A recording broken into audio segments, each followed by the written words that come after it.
Gente, ó, já o exercício 8 agora, o que vai acontecer? Vocês vão fazer para mim só na apostila, tá bom? Ó, aqui é a atividade 8 da apostila. Aqui está para fazer lá na tabela, o que deveria ter sido feito na tabela. Aqui o que deveria ter sido respondido, ó, então... É que aqui, na verdade, a tabela ele fala sobre as vitórias regi, então no primeiro dia tinha duas, então no primeiro dia eu tenho 2 elevado a 1, aí pode ver que vai dobrando uma para outra, né? E então ele montou aqui, ó, aqui é o número de dias, ó, número de dias, que o número de vitórias, vitória régia. Na verdade, é muito mais fácil vocês fazerem essa parte aqui primeiro do que aquela. Tá ruim, né? Deixa eu ver. Aí, ó, 2 a oitava, 2 a nona, 2 a décima. E 2 ao dia D. 2 elevado a D, tá vendo? Aí não dá pra calcular porque a gente sabe quanto vale o D, né? Mas o D pode ser trocado por qualquer dia, tá? Então, deu 256, 512, 1024. A pergunta aqui que ele fala, como você representaria o conjunto C de vitórias régias no dia D de observação? Então, ó, conjunto C, então o conjunto, esse conjunto eu ensinei no começo do ano, não sei se você lembra, mas conjunto é dado por nome com a letra maiúscula, tá entre chaves, tá? E tem um 2 elevado a D, onde D pertence ao conjunto dos números naturais. Na letra C ele fala assim, ó, como você representaria o conjunto C de vitórias régias um dia antes do biólogo iniciar esta observação? Na verdade, um dia antes tinha uma só vitória régia. Então, ele colocou 2 elevado a 0, porque qualquer número elevado a 0 vale 1, ok? Em 25 dias, o conjunto de vitória régia cobre todo o lago. Quantos dias seriam necessários para que o conjunto cobrisse a metade do lago? Então, tá lá, ó. Se o lago está completo em 25 dias e o número é dobrado, então, o número é dobrado, quer dizer, cada dia dobra, então no dia anterior tinha que ter a metade. Portanto, são 24 dias para estar a metade do lago, tá? Eles fazem muito isso em pegadinha, tudo. Montei o gráfico, então tem aí próprio montar o gráfico aqui, ó, para vocês. Então, eles tinham o ponto que era 1, né, no primeiro dia, 2, no segundo dia, 4, no terceiro dia já eram 8 e no quarto dia, 16. Note que o gráfico é uma curva, porque isso aqui é uma função exponencial. O gráfico de uma função exponencial é uma curva. Eu sei que a gente só viu a função do primeiro grau, que era uma reta, que eu já ensinei para vocês, né? E aqui é função exponencial, então é uma curva o gráfico dela. Depois eu vou voltar à função do segundo grau, que seria uma parábola o gráfico, tá? Que é uma curva mesmo, tudo bem? Aí aqui tem o 9. O 9 também vocês vão fazer só na apostila para mim, tá? Aqui é a resolução, então aqui são os valores de x. O x está no expoente, então 2 ao quadrado, 4, 2 a 1, 2, 2 a 0, 1, 2 a menos 1. Vocês têm que lembrar quando um expoente é negativo, inverte a base. Então, o que é essa história de inverter a base, né?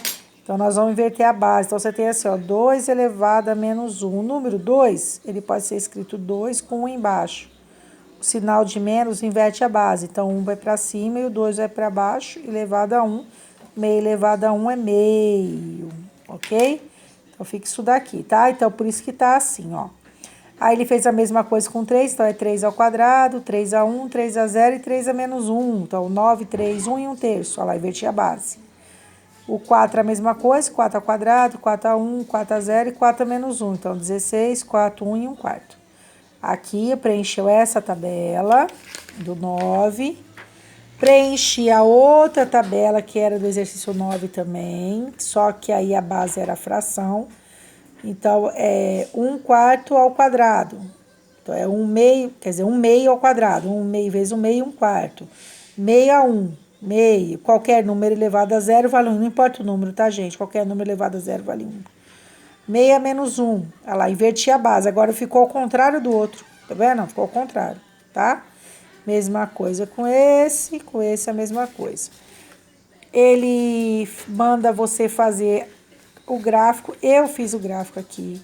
Fiz um de cada cor para vocês verem, ok?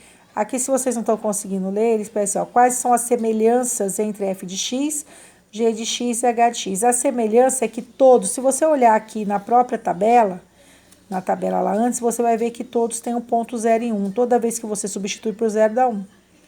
Então, aqui está escrito assim, ó, todos passam pelo ponto 0 e 1. E nenhuma toca o eixo x. Na verdade, como você vai elevando, não vai poder virar zero. Você não tem como um número elevado a qualquer expoente virar zero. Então, nunca vai chegar no zero. Ele vai tendendo a zero, vai ficando bem pequenininho, mas não pode encostar aqui no eixo x, porque nada vai valer zero nunca, tá? Então, estão aqui as 3.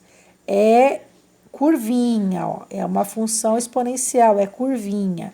A curva, conforme aumenta o x, aumenta o y, porque nós temos uma base maior que 1, certo? Então, uma base maior que 1, conforme aumenta o x, aumenta o y.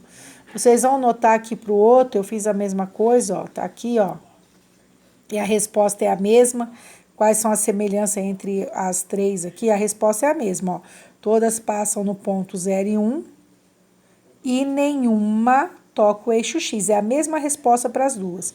Só que o que acontece? A base aqui agora é um número entre 0 e 1, tá? Então, é um número entre 0 e 1, é entre, certo? Então, é um número decimal ou uma fração. O que acontece? Conforme aumenta o x, o y diminui, ó, tá vendo, ó? Aumenta o x, diminui o y, mas é porque a base é um número que é fração, tá? Aqui ele também pede, aqui eu já fiz para vocês, já respondi.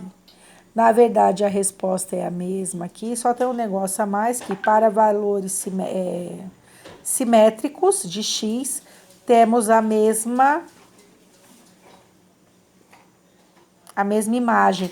Imagens são os valores que damos para o y. Então, quando você substitui x, você acha o y. Então, imagens são os valores que a gente dá para o y, tá bom? E aqui ele fala que tanto f de x e I de x, né? Que ele chamou de I de x. Aqui tem a principal diferença. A principal diferença é o sentido de crescimento delas, que são opostos, tá? Quando o valor de x cresce, o valor de y, de f de x aumenta e o valor de I de x diminui. É o que eu falei, ó. Aqui, para f de x, a base é 2, então a base é um número maior que 0, tá bom? Então, é maior que 1, né? Na verdade, é maior que 1, não é maior que 0 não, tá, gente? Maior que 1, o que acontece? Conforme aumenta o x, aumenta o y. Quando a base é um número entre 0 e 1, que é um decimal, conforme você aumenta o x, diminui o y. Então, fica uma voltada para cima e uma para baixo, tá? Então, o 8 e o 9 eu não quero que vocês façam no formulário, vocês vão fazer realmente só na apostila, ok?